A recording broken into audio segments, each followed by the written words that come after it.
Assalamualaikum warahmatullahi wabarakatuh. Kaum muslimin, kaum muslimat, dimanapun Anda berada, pada kesempatan kali ini saya akan menyampaikan beberapa hal dengan judul menjawab dakwah kaum Wahabi Salafi. Hal ini kami lakukan karena dianggap penting, karena akhir-akhir ini bermunculan baik itu melalui YouTube, melalui internet, melalui radio, melalui televisi, begitu gencarnya dakwah dari kaum Wahabi Salafi yang cukup meresahkan masyarakat, khususnya umat Islam Indonesia. Hal-hal yang sebenarnya merupakan persoalan furu'iyah dalam agama, akan tapi mereka menyampaikannya sangat keras dan selalu bertentangan dengan pemahaman yang telah diikuti oleh mayoritas kaum muslimin Indonesia. Para pendengar, kaum muslimin dan muslimat yang berbahagia, Rasulullah Shallallahu Alaihi Wasallam pernah bersabda, "Fa innahu may ya'ish minkum min ba'di, fasayara ikhtilafan katsira, fa'alaikum bisunnati wa sunnatil khulafa'il mahdiyyin ar-rasyidin, tamassaku biha wa 'uddu 'alaiha bin nawajid." Rawahu Abu Dawud. Yang artinya kurang lebih, maka bahwa ada orang yang hidup dari kalian semua setelah aku, niscaya ia akan melihat perselisihan paham yang banyak, maka hendaknya berpegang pada sunnahku dan sunnah khulafaur rasyidin yang diberi hidayah. Berpegang teguhlah kalian dengan sunnahku dan sunnah khulafaur rasyidin, dan gigitlah dengan gigi geraham. Hadis ini bisa dilihat dalam Sunan Abi Dawud juz 4 halaman 201. Kaum muslimin wal muslimat yang berbahagia, sabda Nabi yang kedua, sayakhruju qaumun fi akhiriz zaman ahdasul asnani sufahaul ahlami yaquluna min qawli khairil bariyah la yujawizu imanuhum hanajiruhum yamruquna minad dini kama yamruqus sahmu minar ramiyah fa inama laqitumuhum faqtuluhum. Hadis ini bisa kita lihat di dalam syarah Sahih Bukhari, yaitu kitab Fathul Bari juz 15 halaman 315. Artinya kurang lebih akan keluar satu kaum pada akhir zaman, yaitu orang-orang muda yang berpaham jelek. Mereka banyak berbicara dengan firman-firman Allah, min qauli khairil bariyah, dikit-dikit dalil, dikit-dikit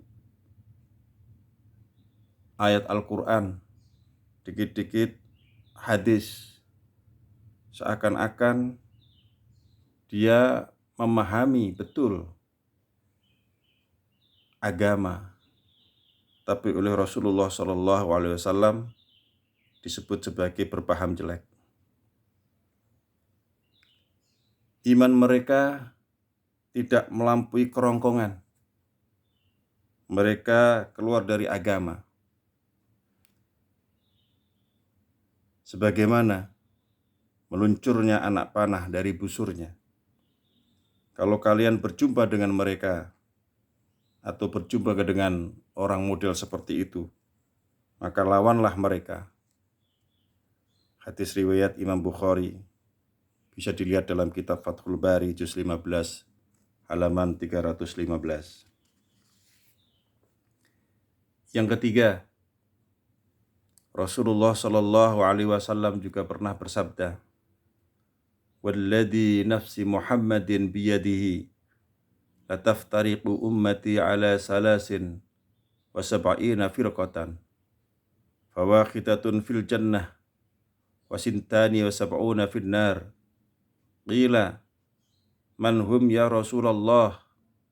Qala, ahlus sunnah wal jamaah. Rawahu Tabrani. Ini bisa kita lihat dalam kitab Al-Milal wan Nihal juz 1 halaman 11. Yang artinya kurang lebih, demi zat di mana jiwaku dalam genggamannya, umatku akan terpecah belah menjadi 73 golongan. Ala salasin wa sab'ina firqatan, akan terpecah menjadi 73 golongan. Fawahidatun fil jannah, hanya satu yang akan masuk surga. Wasintani sab'una fil nar, sedangkan yang 72 semuanya akan masuk neraka. Qila, man hum ya Rasulullah? Para sahabat bertanya, siapakah mereka yang selamat ya Rasul? Qala ahlus sunnah wal jamaah. Rasulullah menjawab, ahlus sunnah wal jamaah. Kaum muslimin, kaum muslimat yang berbahagia, lantas golongan atau kelompok atau firqah di dunia itu apa saja? Dan siapakah ahlus sunnah wal jamaah itu? Kelompok atau firqah atau golongan yang sudah muncul hingga saat ini, yang pertama adalah kaum Syiah. Kaum ini sangat berlebihan dalam memuji Sayyidina Ali, dan mereka tidak mengakui Khalifah Abu Bakar, Umar bin Khattab, Khalifah Utsman bin Affan radhiyallahu anhum. Kelompok atau golongan Syiah ini terpecah menjadi 22 aliran. Yang kedua, yaitu kaum Khawarij. Kaum ini sebaliknya dengan kaum Syiah. Kaum Khawarij berlebihan dalam membenci Sayyidina Ali karramallahu wajhah. Bahkan mereka mengkafirkan Sayyidina Ali. Mereka berpendapat bahwa orang yang melakukan dosa, orang yang melakukan dosa besar menjadi kafir. Kaum Khawarij ini terpecah menjadi 20 aliran. 3, yaitu kaum atau golongan Mu'tazilah. Siapakah mereka? Mereka adalah kaum yang berfaham bahwa Allah tidak punya sifat. Manusia membuat pekerjaannya sendiri. Bahwa Allah tidak bisa dilihat di surga. Kelompok ini terpecah menjadi 20 aliran. Kemudian yang keempat, yaitu kaum Murji'ah. Siapakah mereka? Mereka adalah kaum yang berpendapat bahwa membuat maksiat atau melakukan maksiat tidak ada madarat jika sudah beriman. Kelompok ini atau golongan ini terpecah menjadi 5 aliran. Yang kelima, kaum Najariyah. Siapakah mereka? Mereka adalah kelompok yang mengatakan bahwa perbuatan manusia adalah makhluk. Allah tidak punya sifat. Kelompok ini terpecah menjadi 3 aliran. Yang keenam, yaitu kaum Jabariyah. Siapakah mereka?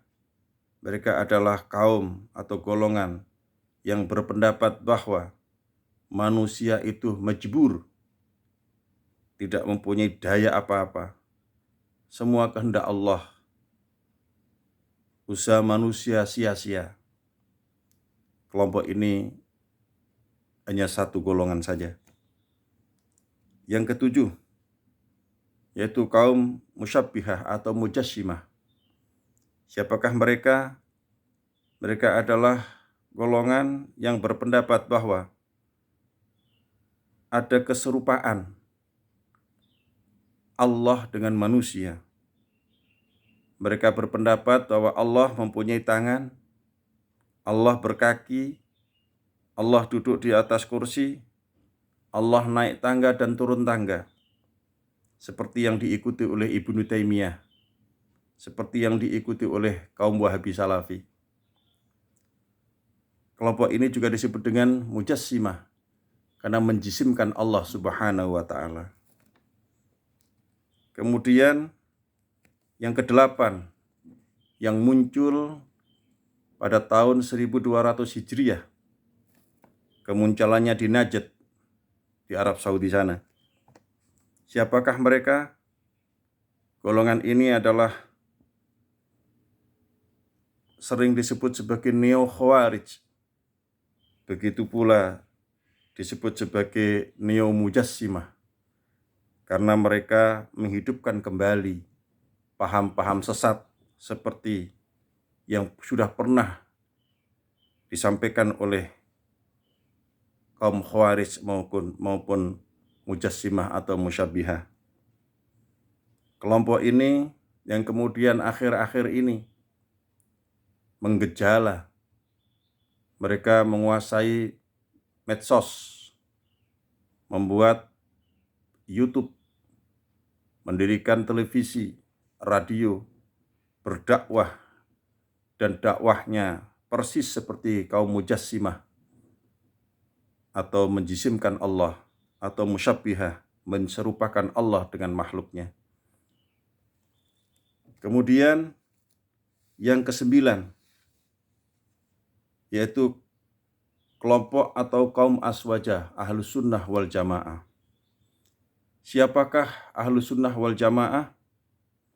Ahlus Sunnah wal Jamaah ini muncul sebagai reaksi atas firqah-firqah sesat dari kaum yang pertama hingga kaum yang ke-7. Jadi Aswajah ini muncul lebih awal, ya, sedangkan Wahabi munculnya belakangan. Wahabi muncul pada tahun 1200-an Hijriah. Sedangkan Ahlus Sunnah wal Jamaah muncul sejak akhir abad ketiga Hijriah. Siapakah kelompok ini? Kelompok ini dipimpin oleh dua orang ulama besar dalam bidang usuluddin. Yang pertama yaitu Syekh Abu Hasan Ali Al-Asy'ari. Yang kedua adalah Syekh Abu Mansur Al-Maturidi. Sebagai penguat bahwa ulama dunia sejak dulu ketika disebutkan Ahlus Sunnah wal Jamaah, maka identik dengan Asy'ariyah dan Al-Maturidiyah. Ini bisa kita lihat dalam syarah Ihya, syarah kitab Ihya. Disebutkan di situ, idza utliqa Ahlus Sunnah wal Jamaah fal muradu bihi al-Asy'ariyah wal Maturidiyah. Apa ajaran Ahlus Sunnah wal Jamaah? Terbagi menjadi 4 macam. Yang pertama, dalam bidang fikih, Ahlus Sunnah wal Jamaah akan mengikuti ulama madhab, para mujtahid yang sudah terkenal, yaitu Imam Hanafi, Imam Maliki, Imam Syafi'i, dan Imam Ahmad bin Hambal. Selama mengikuti salah satu pendapat ulama madhab ini, kalau tidak Hanafi, ya pendapatnya Maliki, atau pendapatnya Imam Syafi'i, atau pendapatnya Imam Ahmad bin Hambal, maka dalam fikih dikategorikan sebagai Ahlus Sunnah wal Jamaah. Yang kedua, dalam bidang akidah, Ahlus Sunnah wal Jamaah mengikuti faham atau pendapat yang disampaikan oleh Al-Imam Abu Hasan Ali Al-Asy'ari dan Al-Imam Abu Mansur Al-Maturidi. Kemudian yang ketiga, dalam bidang tasawuf, Ahlus Sunnah wal Jamaah mengikuti Al-Imam Junaid Al-Baghdadi dan Al-Imam Abu Hamid Muhammad bin Muhammad Al-Ghazali, atau sering disebut dengan Imam Al-Ghazali. Yang keempat, bidang pemerintahan atau siyasah, Ahlus Sunnah wal Jamaah mengikuti pendapat atau pemikiran Al-Imam Al-Mawardi yang mengarang kitab Ahkamus Sultaniyah. Lantas, apakah Wahabi Salafi termasuk dalam kategori Ahlus Sunnah wal Jamaah? Jawabannya tidak. Apa buktinya? Buktinya ketika Muktamar Ulama Sedunia di Chechnya pada bulan Agustus tahun 2016, ulama sedunia sepakat bahwa Wahabi Salafi bukan Ahlus Sunnah wal Jamaah. Wahabi Salafi lebih tepat disebut sebagai Neo-Khawarij atau Neo-Musyabbihah. Alasan yang berikutnya, kenapa Wahabi Salafi bukan Ahlus Sunnah wal Jamaah? Karena mereka ternyata tidak mengikuti pemikiran imam madhab. Mereka sering berselisih. Contohnya, mereka sering bertentangan dengan pendapat atau pemikiran ulama-ulama madhab yang 4. Yang kedua, Wahabi Salafi juga tidak mengakui adanya tasawuf. Wahabi Salafi sangat benci dengan Imam Al-Ghazali. Tidak cocok dengan Imam Al-Junaid Al-Baghdadi. Kemudian dalam hal akidah, Wahabi Salafi sangat benci dengan Al-Imam Abu Hasan Al-Asy'ari dan Al-Imam Abu Mansur Al-Maturidi. Padahal hampir semua ulama dunia, para imam madhab 4, mengakui keberadaan dan mengakui keilmuan Al-Imam Abu Hasan Al-Asy'ari maupun Al-Imam Abu Mansur Al-Maturidi.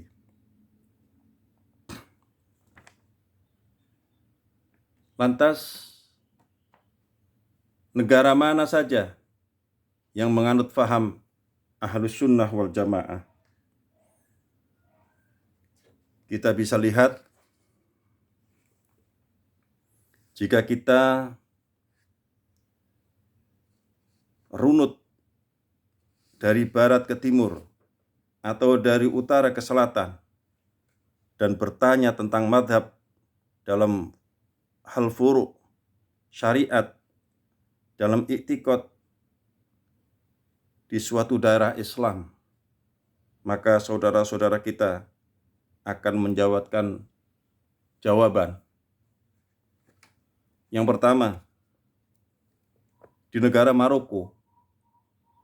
Di Maroko masyarakatnya bermadhab Maliki, maka Maroko masuk dalam kategori mengikuti Ahlus Sunnah wal Jamaah. Yang kedua, di Aljazair. Masyarakat Aljazair mayoritas bermadhab Hanafi, maka masih tergolong Ahlus Sunnah wal Jamaah. Di Tunisia, madhab yang dipakai adalah Hanafi, maka masih tergolong Ahlus Sunnah wal Jamaah. Di Libya juga menggunakan madhab Hanafi, maka masih tergolong Ahlus Sunnah wal Jamaah. Di Turki yang dipakai adalah madhab Hanafi, maka masih tergolong Ahlus Sunnah wal Jamaah. Di Mesir, sebagian menggunakan madhab Hanafi dan mayoritas menggunakan madhab Syafi'i, maka Mesir masih dalam kategori Ahlus Sunnah wal Jamaah. Di Irak, sebagian menggunakan madhab Hanafi dan sebagian menggunakan madhab Syafi'i dan sebagian kecil bermadhab Syiah. Karena mayoritas menggunakan madhab Hanafi dan Syafi'i, maka Irak masih dikategorikan sebagai Ahlus Sunnah wal Jamaah. Kemudian di India, madhab yang dipakai adalah madhab Hanafi, masih tergolong Ahlus Sunnah wal Jamaah. Di Pakistan, mereka menggunakan madhab Hanafi, maka masih tergolong Ahlus Sunnah wal Jamaah. Di Indonesia, mayoritas kaum muslimin dan muslimat menggunakan madhab Syafi'i, maka masuk tergolong Ahlus Sunnah wal Jamaah. Saudara kita seperti Muhammadiyah, kemudian Al-Irsyad, kemudian Persis, masih tergolong Ahlus Sunnah wal Jamaah. Wahabi Salafi di Indonesia sangat kecil sekali, sedikit sekali. Di Filipina, madhab yang dipakai adalah Syafi'i, maka tergolong Ahlus Sunnah wal Jamaah. Di Malaysia, madhab yang dipakai adalah madhab Syafi'i, masih tergolong Ahlus Sunnah wal Jamaah. Di Somalia, madhab yang dipakai adalah Syafi'i, maka tergolong Ahlus Sunnah wal Jamaah. Di Sudan, madhab yang dipakai adalah Hanafi, maka tergolong Ahlus Sunnah wal Jamaah. Di Afghanistan, madhab yang dipakai adalah Hanafi, maka tergolong Ahlus Sunnah wal Jamaah. Di Libanon, yang dipakai adalah madhab Hanafi, maka tergolong Ahlus Sunnah wal Jamaah. Di Hadramaut, mayoritas menggunakan madhab Syafi'i, maka tergolong Ahlus Sunnah wal Jamaah. Di Hijaz, menggunakan madhab Syafi'i dan Hanafi, dan sedikit sekali berpaham Wahabi Salafi. Kemudian di Najd, di mana madhab Wahabi Salafi bermuncul di sana. Akan tetapi sebagian masyarakat juga menggunakan mazhab Syafi'i dan mazhab Hanafi. Di Yaman, sebagian besar bermazhab Syafi'i, maka termasuk ahli sunnah wal jamaah. Di Iran, mayoritas bermazhab Syiah. Kemudian di seluruh daerah bekas Soviet, 90% dari jumlah kaum muslim 30 jutaan menggunakan mazhab Hanafi, maka termasuk ahlu sunnah wal jamaah. Di Tiongkok mereka menggunakan mazhab Hanafi, maka masih tergolong ahlu sunnah wal jamaah. Kaum muslimin yang berbahagia, lantas siapakah ahlu sunnah wal jamaah? Ahlu sunnah wal jamaah seperti yang tadi saya sampaikan, bahwa mereka mempunyai 4 pilar, yaitu di bidang akidah, kemudian di bidang fikih, kemudian di bidang tasawuf, dan di bidang siyasah.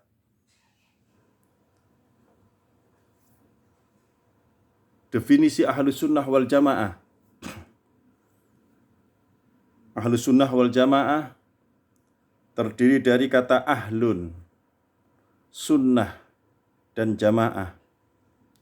Ahlun berarti ahli, golongan, atau pemilik.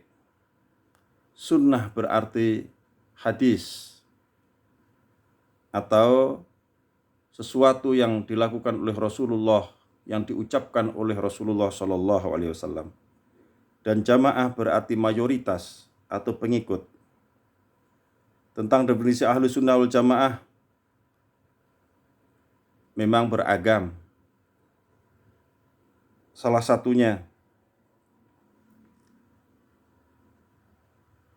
dipahami bahwa mereka adalah para sahabat Rasulullah SAW yang mengetahui sunnahnya, memahami, mengamalkan, dan mewariskannya, baik secara riwayat, pemahaman atau dirayah, maupun manhaj. Mereka sangat pantas menyandang gelar ahlu sunnah, sebab mereka lebih dahulu mengikuti sunnah, baik secara ilmu, amal, maupun zaman. Rasulullah SAW bersabda,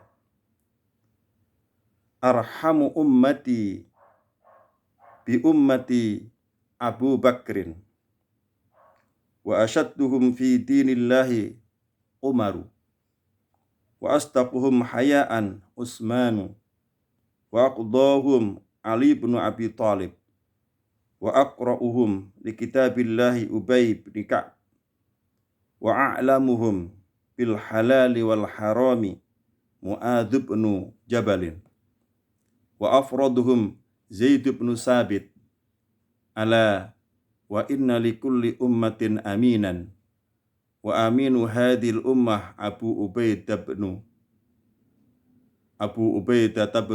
Al-Jarrah." Kata Rasulullah SAW, umatku yang paling berbelas kasih kepada sesama adalah Sayyidina Abu Bakar. Yang paling kokoh dan kuat dalam menjalankan perintah Allah adalah Umar. Yang paling pemalu adalah Utsman. Yang paling adil dalam memberikan keputusan adalah Ali bin Abi Thalib. Yang paling baik bacaannya adalah Ubay bin Ka'ab. Yang paling mengetahui tentang hukum halal haram adalah Mu'adz bin Jabal. Yang paling mengetahui ilmu waris adalah Zaid bin Sabit. Dan setiap umat ada yang paling dipercaya. Dan yang paling dipercaya di dalam umatku adalah Ubadah bin Al-Jarrah. Sedangkan setelah Rasulullah SAW wafat, umat muslimin diwajibkan untuk mengikuti sunnahnya para khulafaur rasyidin, sebagaimana sabda Rasulullah SAW, yang sejak awal tadi sudah saya sampaikan. Fa innahu may ya'ish minkum fasayara ikhtilafan katsira. Fa 'alaikum bisunnati wa sunnatil khulafa'ir rasyidin al-mahdiyyin fatamassaku biha wa 'addu 'alaiha bin nawajid. Ini bisa kita lihat di dalam Sahih Ibnu Hibban, kemudian dalam Sunan Abu Dawud, dalam Sunan At-Tirmidzi, kemudian Sunan Ad-Darimi, dan Musnad Ahmad, Musnad Al-Bazzar. Derajat hadisnya adalah sahih, dan ada pula yang mengatakan masyhur. Hadis di atas diriwayatkan oleh Al-Irbad bin Sariyah radhiyallahu an. Kaum muslimin, muslimat, rahimakumullah. Kenapa Ahlus Sunnah wal Jamaah menggunakan pahaman atau pemikiran para madhab 4? Ini cukup beralasan. Rasulullah Shallallahu Alaihi Wasallam pernah bersabda, khairukum qarni, summal ladina yalunahum, summal ladina yalunahum. Sebaik-baik generasi adalah generasiku, para sahabat. Kemudian disusul generasi setelahnya yaitu tabi'in, dan generasi setelahnya yaitu tabi'ut tabi'in. Ini bisa kita lihat di dalam Sahih Bukhari jilid 3, Sahih Muslim jilid 4, Sunan Abu Dawud jilid 4, kemudian Sunan An-Nasa'i, begitu pula di dalam Sunan Ibnu Majah dengan derajat hadis sahih. Hadis ini diriwayatkan oleh Imran bin Husain radhiyallahu an. Para imam madhab adalah termasuk kategori orang-orang pilihan oleh Rasulullah Shallallahu Alaihi Wasallam. Maka kita ikuti hasil ijtihadnya, pemikirannya. Kalau Wahabi Salafi mengaku dia sebagai salaf, pengikut salaf, ternyata pengikut salaf palsu karena mereka tidak mengikuti mazhab 4. Seringkali berselisih dengan para mazhab 4 ini. Wahabi Salafi mereka menggunakan pemikiran Ibnu Taimiyah. Mereka menggunakan pemahaman pendirinya Muhammad bin Abdul Wahhab Al-Najdi, bukan menggunakan pemahaman sahabat, bukan menggunakan pemahaman para imam madhab, bahkan mereka anti terhadap madhab. Sehingga pengakuan atau mereka mengaku sebagai kelompok salaf ternyata tidak terbukti. Mereka lebih tepat memberikan madhab sendiri dan mengikuti pendapat Ibnu Taimiyah dan pemimpinnya atau pendirinya sendiri. Bahkan dalam beberapa hal, Wahabi Salafi sangat membingungkan. Satu sisi memuja dan memuji Ibnu Taimiyah, tapi banyak hal dia tidak mau mengikuti pendapatnya Imam Ibnu Taimiyah. Oleh karena itu, kaum muslimin, kaum muslimat harus hati-hati ketika Bapak Ibu ketemu dengan persoalan yang muncul di tengah-tengah masyarakat. Maka hendaknya menggunakan pendapat mayoritas, seperti halnya yang disampaikan oleh Rasulullah Shallallahu Alaihi Wasallam. Inna ummati la tajtami'u ala dhalalatin, fa idza ra'aitum al-ikhtilafa fa'alaikum bis-sawatil a'dham. Rasulullah pernah bersabda, sesungguhnya umatku tidak sepakat dalam kesesatan. Apabila kamu semua melihat perselisihan, maka kamu harus berpegang atau mengikuti golongan yang besar atau yang banyak. Kita tahu bersama bahwa Ahlussunnah wal Jamaah menguasai dunia. Hampir seluruh dunia berpaham Ahlussunnah wal Jamaah seperti yang di awal tadi saya sampaikan. Dan kelompok Wahabi Salafi adalah kelompok yang sangat kecil. Maka ketika dia berpendapat dan menyelisihi keumuman pemahaman yang ada di Indonesia, maka jangan ikuti pendapat pemikiran Wahabi Salafi. Pakailah pendapat para ulama pemangku pondok pesantren, ulama-ulama kita yang alim, ulama-ulama kita yang sudah menjadi panutan selama ini.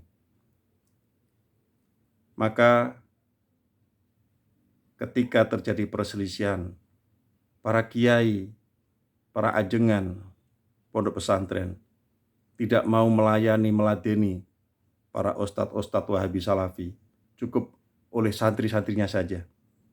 Hampir setiap hari kita bisa melihat di YouTube bahwa anak-anak santri yang hanya lulusan aliyah sudah berani untuk mendebat, untuk menyangkal, untuk meluruskan pendapat-pendapat nyeleneh, pendapat-pendapat yang salah yang disampaikan oleh para ustadz Wahabi Salafi. Demikian,